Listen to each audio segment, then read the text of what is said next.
بہو کا فانظر ماذا ترى. اور میرے بیٹے میں ایک صلاح مانگتا ہوں, ایک تجھ سے مشورہ طلب کرتا ہوں, تیری صلاح لیتا ہوں, تیری اس میں کیا رضا ہے؟ ادھر بولا کہ بیٹا آج میں نے خواب دیکھا ہے, کتاب زندگی کا ایک نرالا باب دیکھا ہے.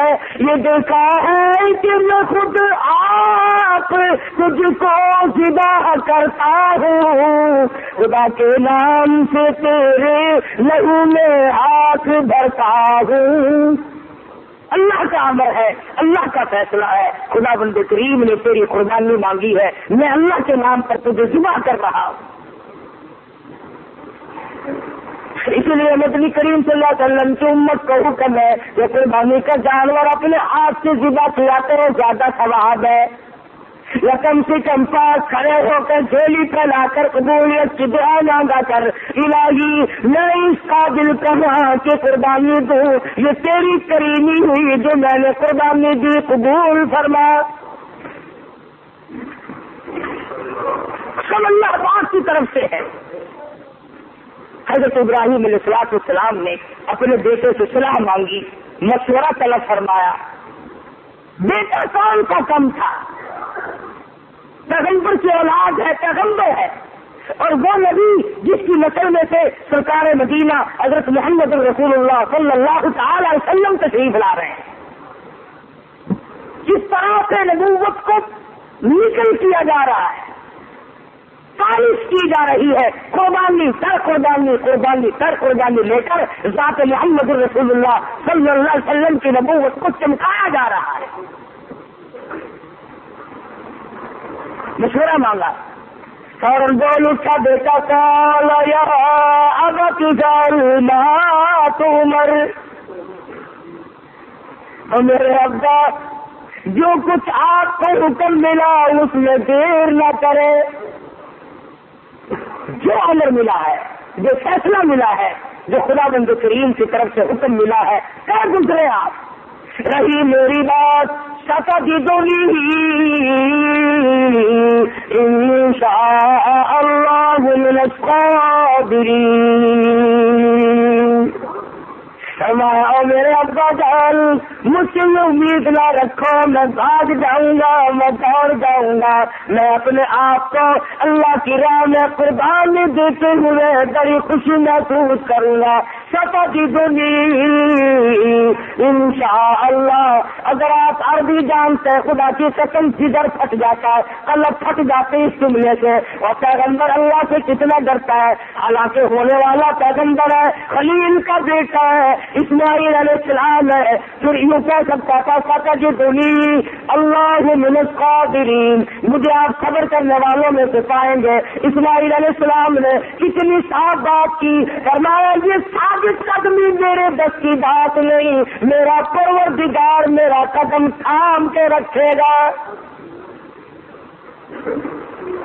ثابت کر دیا کہ میرا کوئی معاملہ میرے اختیار نہیں, ذبح ہونا میرے اختیار نہیں, ذبح کرنا میرے ابا کے اختیار نہیں. انشاءاللہ جو میرا رب چاہے گا وہ بنے گا. نبی کا ہاتھ اللہ کے جتنا قریب ہے اور خدا بند کریم کو جتنا پیغمبر سمجھتا ہے اتنا کوئی نہیں سمجھا کرتا. مجھے آپ صبر کرنے والوں میں سے پائیں گے. کوئی اور ہوتا ہے ایسا موقع آ جاتا, ابا جان کیا سمجھ رہے ہیں آپ, میں آپ کی اولاد نہیں ہوں,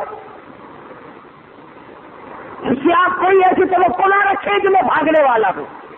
پیغمبرانہ کلام ہے, نبوت کا کلام الگ ہوتا ہے. کیا فرماتے ہیں ستجدنی انشاء اللہ من الصابرین. میرے ابا جو مجھے تکلیف پہنچے گی اللہ کے فضل و کرم سے مجھے صبر کرنے والوں میں سے پاؤ گے, برداشت کرنے والوں میں سے پاؤ گے. بات طے ہوگی, سبحان اللہ، پیغمبر کی فراست کو دیکھو۔ اسماعیل علیہ السلام فرمانے لگے ابا جان میری 2-3 تجویزیں ہیں، میرے 2-3 پروگرام ہیں، اگر پسند آئے تو قبول کر لیجئے، اور وہ یہ ہے میں نفس جگر ہوں، میں نور نظر ہوں، آپ میرے پدر ہیں، میں دیتا ہوں آپ آپ ہیں، میں آپ کے ضمیر کی آواز ہوں، میں آپ کے دل کی گہرائیوں کی ایک بہت بڑی سرلاتی ہوئی محبت ہوں، آپ مجھے جب جدا کریں گے میری صورت بگڑے گی، کہیں جدری شفقت جوش میں نہ آ جائے، کہیں آپ درمیان میں نہ چھوڑ دیں۔ اور میرے ابا میری ایک تجویز ہے، سلامنا اسلامہ وسلموا للجبین، میرے ابا مجھے اونٹا لٹا لینا، سیدھا نہ لٹائیو، تاکہ آج میرا چہرہ بگڑتا ہوا جب گلا کٹے گا میری بگڑتی ہوئی صورت آپ نہ دیکھ سکے، بے دریغ آپ چھری چلاتے۔ بہت اچھا بیٹے یوں ہی کروں گا۔ فرمایا اور سنو، آپ اپنی آنکھوں پہ پٹی باندھ لینا تاکہ میری صورت نہ دیکھ سکو اور بلا تعین چھری چلا سکو۔ بہت اچھا بیٹے۔ اور تیسری بات یہ کہ اسماعیل علیہ السلام نے حد کر دی، لوگوں ہمیں اللہ پاک ان پیغمبروں کے صدقے میں معاف کر دے تو بہت بڑی بات ہے، بہت اونچی بات فرمائی اسماعیل علیہ السلام نے۔ فرمانے لگے میرے ابا میرے ہاتھ پیروں میں رسی ڈال دینا، اللہ کے نام پہ ذبح ہوتے وقت کوئی حرکت نہ کر سکوں، ہلنے نہ پاؤں، میرے ہاتھ پاؤں نہ آڑے آ جائے، اگر بھی ہے میرے ابا میرا ہاتھ پیر آپ سے لگ نہ جائے تڑپتے ہوئے، کہیں آپ کی بیگ بھی مجھے مار نہ ڈالے۔ وہ ذبح ہوتے وقت اپنے ہاتھ پاؤں کو باپ سے بچاتا ہے، ہم باپ کے سر پہ جوتے مارتے ہیں۔ فرمایا مجھے آپ اونگا لٹائے، اپنی آنکھوں پہ پٹی باندھے اور میرے ہاتھ کو باندھ دیجیے گا، میرے ہاتھ پیر حرکت نہ کر سکے، اللہ کے نام پہ ذبح ہونے لگا۔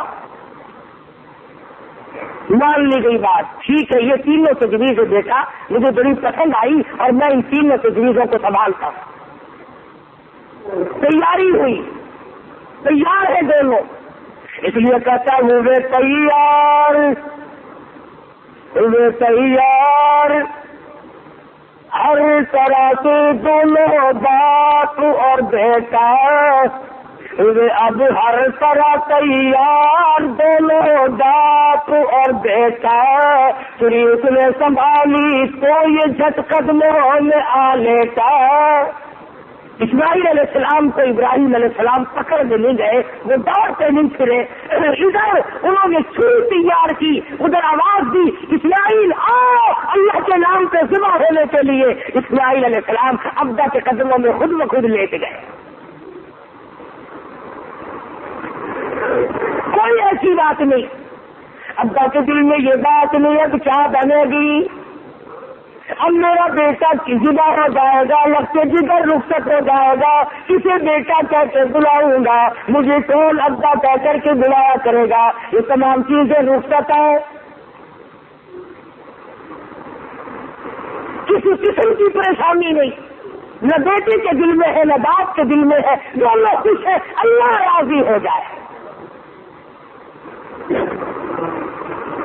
بالکل بے فرق اسماعیل علیہ السلام کے سینے پر گھٹنا رکھا ہے، پچھاڑا اور گھٹنا سینے معصوم پر رکھا، چھری پتھر پہ رگڑی ہاتھ پہ حلقوم پر رکھا، سینے پہ گھٹنا رکھ لیا، گلے پہ ہاتھ رکھ لیا، آسمانوں میں فرشتوں کے رونے کا کوہرام مٹ گیا، اے پروردگار و بے نیاز ذات یہ کیا کرنے والا ہے، یہ کیا ہونے لگا ہے، ہم نے اس قسم کا ماجرا آج تک نہیں سنا، آج تک نہیں دیکھا، تیری راہ میں تیرے نام سے آج کے بعد لگتے جگر ذبح ہونے لگیں گے، یہ ذبح ہو رہا ہے۔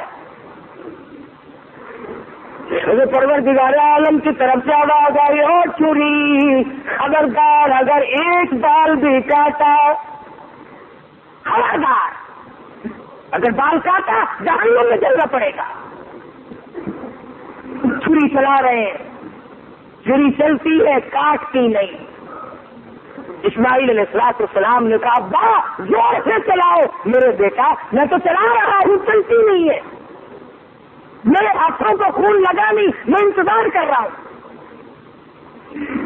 میں اسماعیل علیہ السلام تیری دانائی پر قربان ہو جاؤں. فرمایا ابا ذرا ٹھہرو, شاید اللہ پاک کو میری تجویز, میرا بنایا ہوا ہیلا مسیلا منظور نہیں. مجھے سیدھا لٹاؤ, آپ اپنی پٹی کھول دو. شاید مالک کی کائنات کو یوں منظور ہو, باپ بیٹے کی نظر بھی ملے, چھری بھی چلے. بیٹا باپ کو تڑپتے ہوئے دیکھے, بیٹا باپ کے ہاتھ کو گلے پر چلتا ہوا دیکھے, چھری بھی چلے, نظر بھی ملے, محبت بھی مچلے, ارمان بھی نکلے, شادی منظور ہو. اسماعیل علیہ السلام سیدھے لیٹ گئے. ابراہیم علیہ السلام نے پٹی اتار دی, ہاتھوں کی رسیاں بھی کھلوا دی. شاید اللہ کو یوں منظور ہو میری راہ میں قربان ہونے والے تڑپ تڑپ کی جان دے دے. چھری چل رہی ہے, کاٹتی نہیں ہے. کاٹتے کیسے امر الہی جو نہیں, خدا نے جو منع کر دیا. وہ چھری اپنے وقت پر ایک بال نہیں کاٹتی. آج میں اور تو ہے جو اللہ کے امر کے خلاف ساری زندگی بسر کرتے ہیں.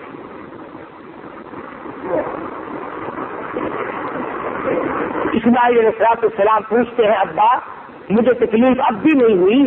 ابا دل سے چھری چلاؤ, صحیح اللہ ناراض نہ ہو جائے, میرے گلے پر نہ مارو.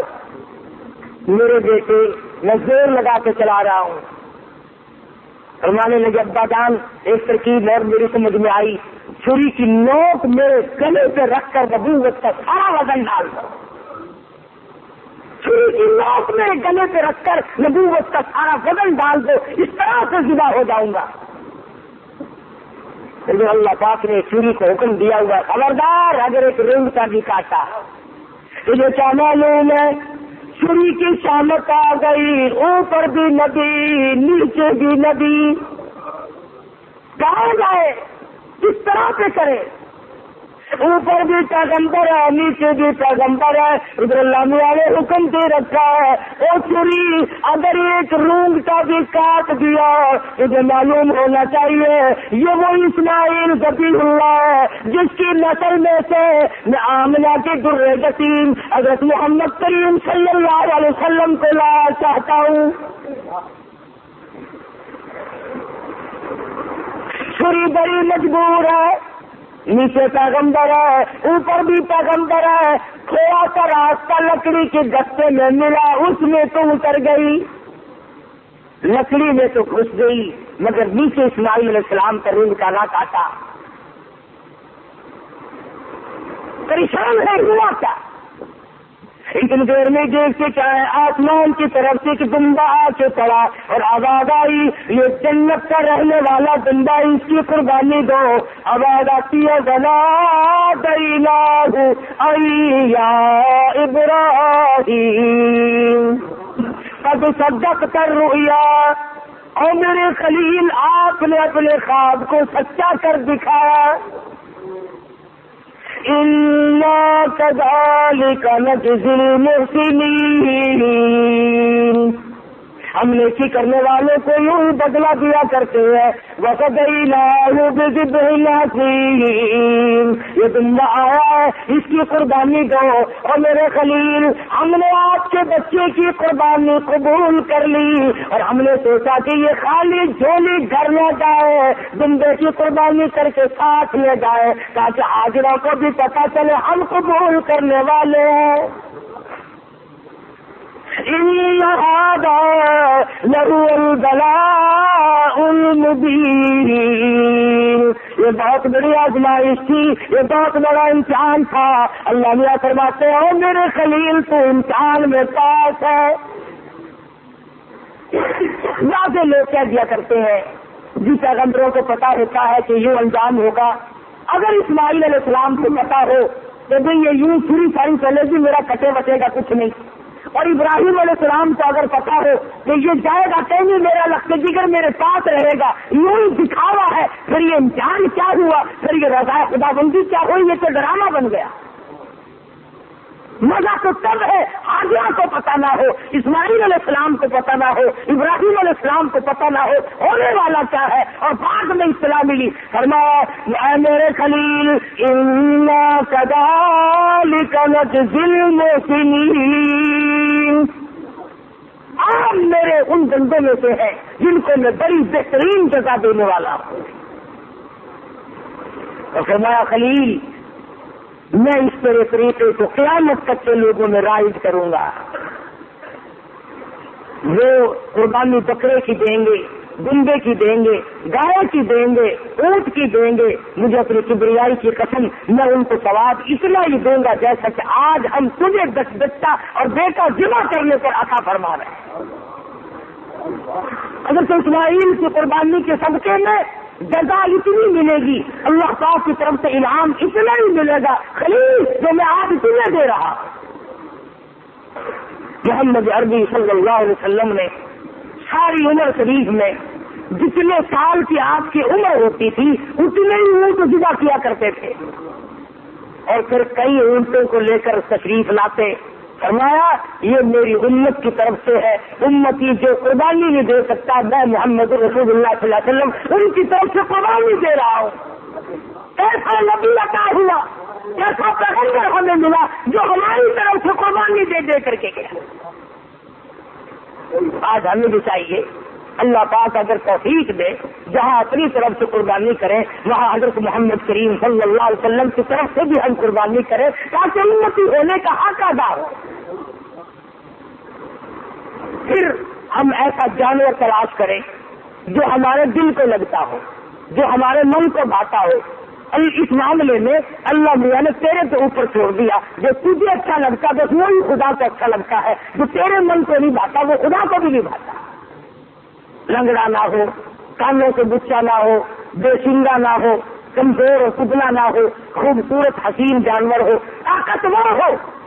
علماء کرام نے لکھا نبی کریم صلی اللہ علیہ وسلم نے جب پلسرات سے لوگوں کے لیے گزرنا ایک مستقل مسئلہ بن جائے گا، تلوار سے تیز ہوگی، ڈال سے باریک ہوگی، دامن کے اوپر بچھی ہوئی ہوگی، اس کے اوپر سے پوری کائنات کو گزرنا پڑے گا. اس وقت قربانی والے جانور اپنے کرنے والوں کو اوپر سوار کر کے لے جائیں گے.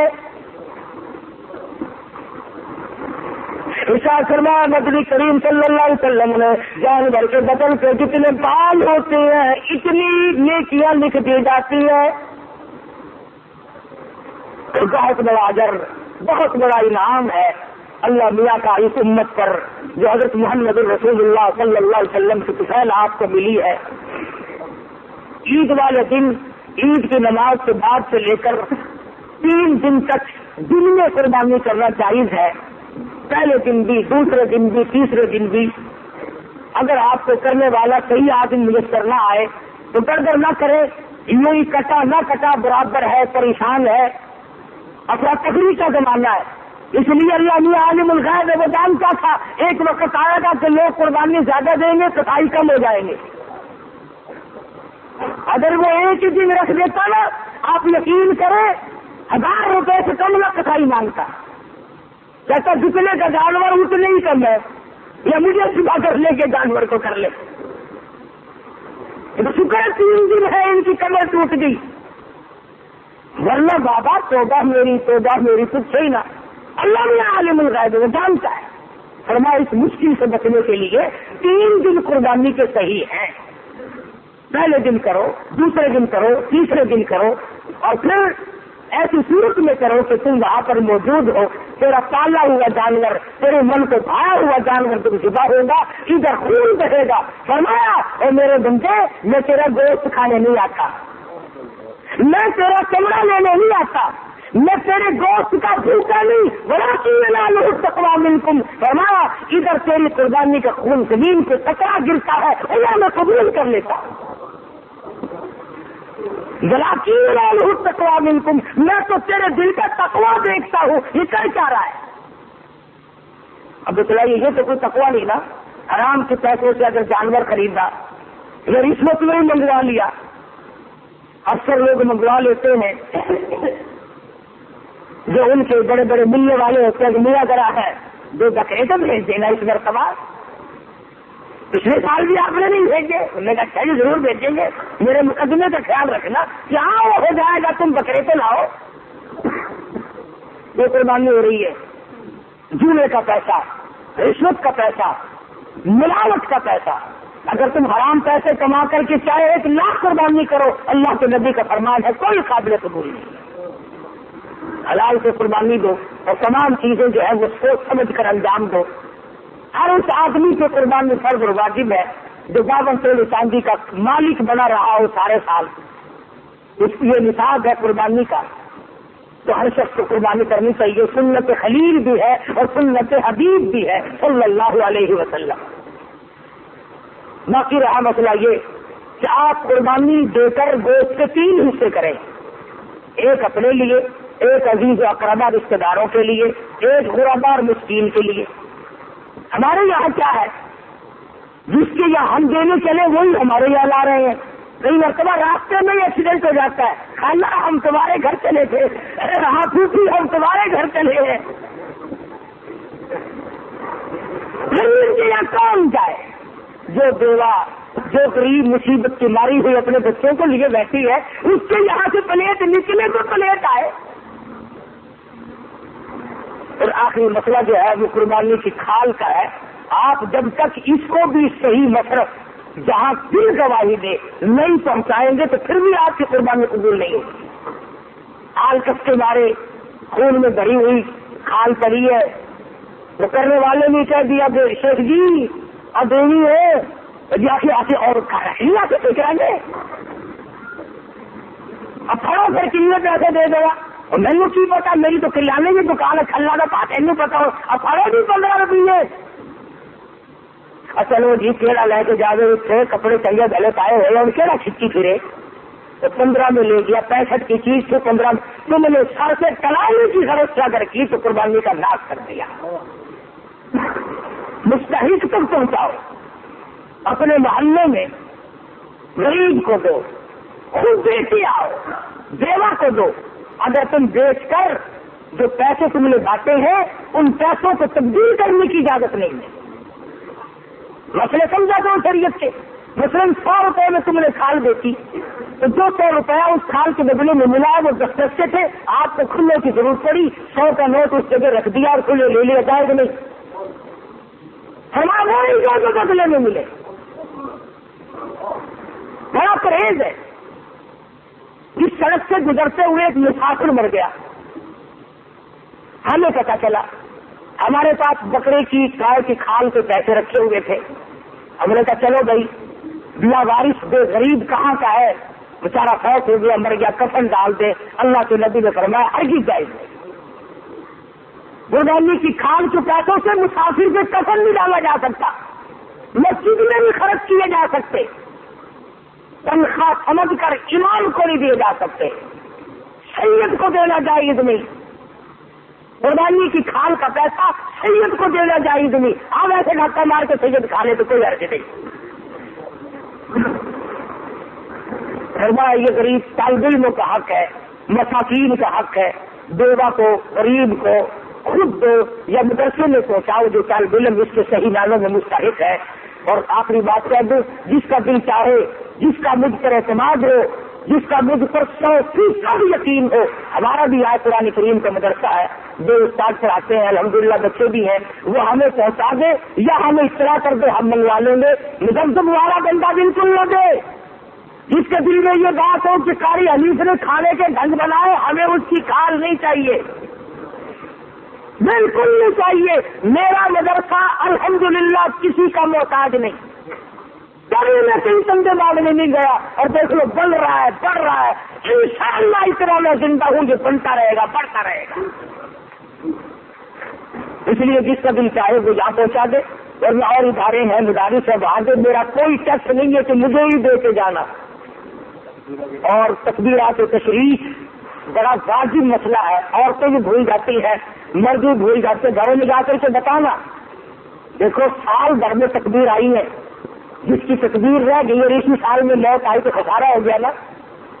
نئی تاریخ کی صبح کی نماز کے بعد فرضوں کے بعد اللہ اکبر اللہ اکبر لا الہ الا اللہ واللہ اکبر اللہ اکبر وللہ الحمد مرد نے زور سے پڑھنی ہے، عورت نے آہستہ سے پڑھنی ہے۔ یاد کراؤ گھر والیوں کو، تمہاری یہ منشا تو نہیں کہ ہم جنت میں چلے جائیں اور یہ جس غریب گردن بچے تیرے جنے یہ جہنم کا ایندھن بنے، اس بات سے بچاؤ ان غریبوں کو۔ واجب ہے، اگر نہیں پڑھا تو عورت اور مرد گنہگار ہوں گے۔ ہر فرض نماز کے بعد 9ویں تاریخ کی فجر سے لے کر 13ویں تاریخ کی آخر تک ہر فرض نماز کے بعد اللہ اکبر لا الہ الا اللہ واللہ اکبر اللہ اکبر وللہ الحمد مرد نے زور سے پڑھنی، عورت نے آہستہ پڑھنی۔ تکبیر آہستہ پڑھے، لڑنے چاہے کوٹھے پہ چڑھ کر۔ ہاں تکبیر اللہ میاں کہتا ہے میرا نام بھی آہستہ لے، تیری آواز نہ کوئی سن لے پائے، جوتا پہننے کے لیے بے شک چوک بازار میں رگڑ کھاتی پھرے۔ دیکھو اللہ کی طاقت ہے، تیری زبان ہو میرا نام ہو، آہستہ لے، کبھی کوئی بدماش تیری آواز پر مست نہ ہو جائے۔ تیری بیٹی کی عزت کا اللہ میاں کو کتنا احساس ہے، تیری بیگم کی آبرو کو اللہ کا کتنی بتا رہا ہے کہ میرا نام بھی آہستہ لے۔ تو یہ تکبیرات تشریف ہے، یہ قربانی ہے، اپنی طرف سے کرو، اپنے ماں باپ کی طرف سے کرو، نبی کریم صلی اللہ علیہ وسلم کی طرف سے کرو، اپنے پیر و مرشد کی طرف سے کرو، جس کی طرف سے چاہو کرو۔ اللہ پاک ہم سب عمل کی توفیق عطا فرمائے۔ انشاءاللہ میرے یہاں عید کی نماز 9 بجے 9:15 بجے کھڑی ہو جائے گی، 8 بجے بیان شروع ہو جائے گا۔ جو آدمی میری ساتھ عید کی نماز پڑھنا چاہے وہ 8 بجے پہنچ جائے تاکہ نماز سے رہ نہ جائے۔ آخری بات، جیسا کہ آپ کو معلوم ہے میں نے انتظام کسٹم فکر میں کیا تھا کہ میں پھر تقریر نہیں کر سکتا تھا کہ عالم اسلام کا بہت بڑا چمکتا دھمکتا سورج جس پر عالم اسلام کو ناز تھا، حضرت مولانا مفتی محمود صاحب رحمۃ اللہ علیہ ہم تمام سے جدا ہو گئے، جس اللہ والے نے ساری عمر اپنی اسلامی نظام کو قائم کرنے کے سلسلے میں محنت و کوشش میں گزار دی۔ خدا جانے کتنی مرتبہ یہ اللہ والا کھیل گیا، کتنی مرتبہ مقدمے میں پھنسا، کتنی مرتبہ انکوائری ہوئی۔ میں کہتا ہوں پاکستان میں واحد آدمی تھا جو 9 مہینے وزارت کرنے کے بعد اور کئی سال نیشنل اسمبلی کا ممبر ہونے کے باوجود اس کے مکان کی اینٹ نہ بدلی، اس کے